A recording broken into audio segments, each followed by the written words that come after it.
ऐक ना बोल प्राजक्ता, बोल. मला एक सांग, ठेण म्हणजे काय?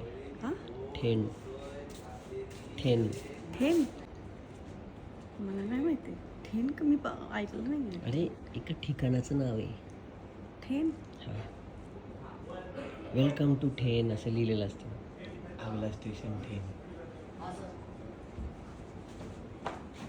THANE. ठाणे तुझ्या तर असं कुठं लिहिलंय पण ठेन. पण ते काही काही जण ठेण म्हणतात बाहेरचे, ज्यांना माहीत नाही नवीन मुंबईत ठाणे पण वाचतात ठेण वाचताना. तसं होत नाही कधी, हे जोकच आहे. हा जोक होता. तिथे बस, तिथे बस. तुला कठीण वाटला जोक पण? तिथे बस, बस तिथे. कितने तेजस्वी लोग हैं हमारे पास, कितने शानदार विचार रखते हैं.